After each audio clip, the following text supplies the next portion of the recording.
So here's an idea I've been working with lately, and I've amassed a lot of good theories and modalities and techniques to help people change. I really am confident in the area of helping people change because it changed me. And I don't tell you anything that didn't help change me, get me on the right path. But one of the areas that's hard to get people that have dealt with terrible things to see is that there is some good still out there. Now, I'm not the therapist. I'm not the guy that's trying to tell you, oh, the whole world's great except 10%. I don't know. I don't feel that way most of the time. I don't think it's 99% bad. But I was with 250 people during an event this week. And maybe they have their quirks. Maybe they do some things wrong. We're all sinners. But that was a big group of people that I thought were pretty cool.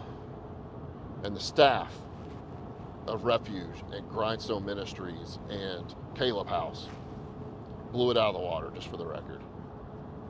Blew it out of the water. Did an awesome job.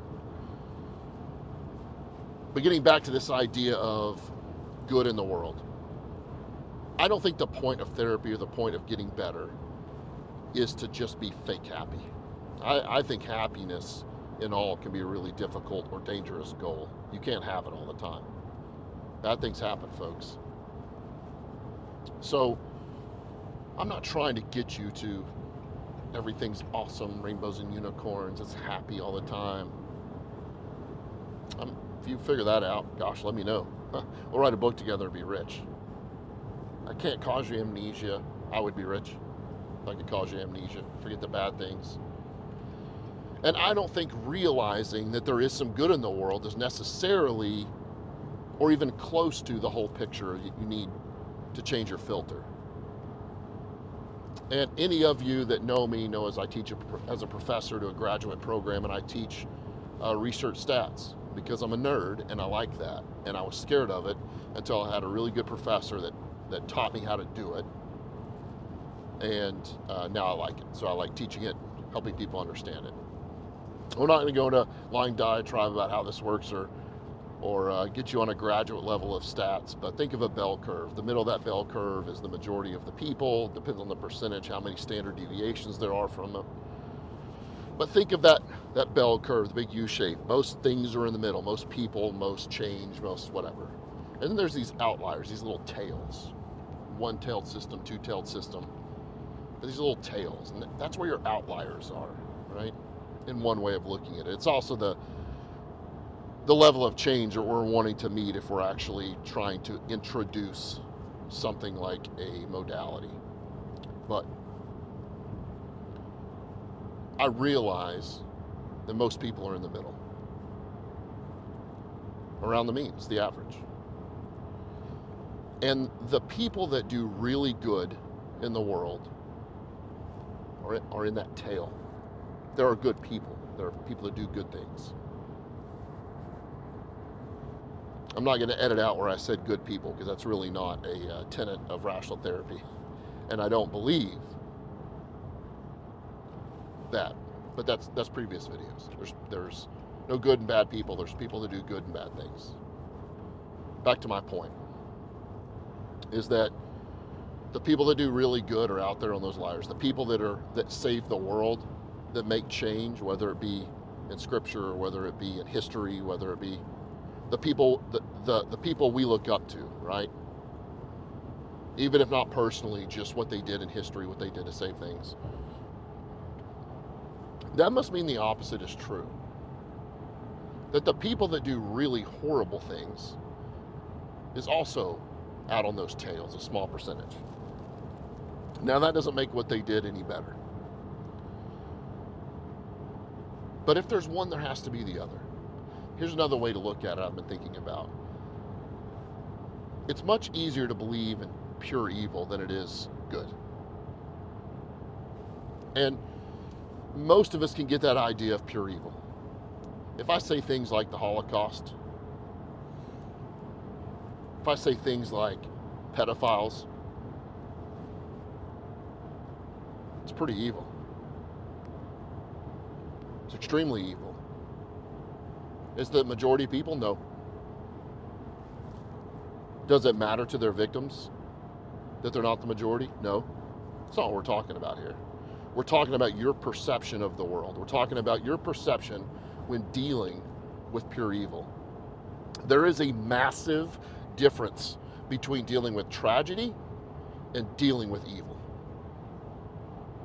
Tragedy sucks, man. Evil will screw you up.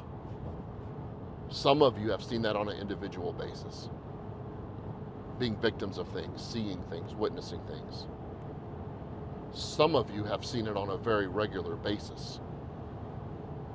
Because of your job, because of what you stand up for, or because those evil things happen to you repeatedly. Childhood, adulthood. But if there is pure evil, and I believe there is, and if you believe there's pure evil, then there has to be good.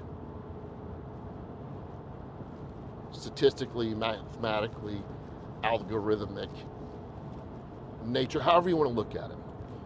If evil really exists, then good has to also exist. Again, I'm not trying to get you from everything's bad to everything's good. I don't even care what percentage you're at, because mine probably fluctuates. But one of the things that's hard to get people to see when they're stuck in trauma, when they're stuck in depression, when they're stuck in anger, all it feels like is there is bad or evil or trauma. And yes, you can talk to them and maybe they'll see some average, some things in the mean, some things in the middle of the curve. Maybe they can even think of some good things they've done or things that other people have done for them, but they don't see the good. They can't get that shift towards reality, towards being realistic, that there's both. There is both. You need to know there's both. You need to know there's evil. You need to know there's some good.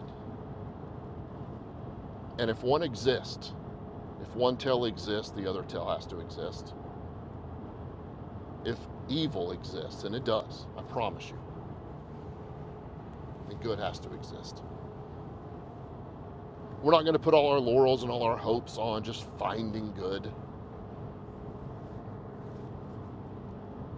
But if I can admit that it's not all evil, my perspective will start to change. My 1,000-foot view will start to change. This will not change the evil that happened to you. This will not change the trauma or the tragedy that's happened to you. This will begin to affect your filter on daily functioning. This will start making you think in a rational manner and not making those irrational demands that are ruining your life. If pure evil exists, so does good.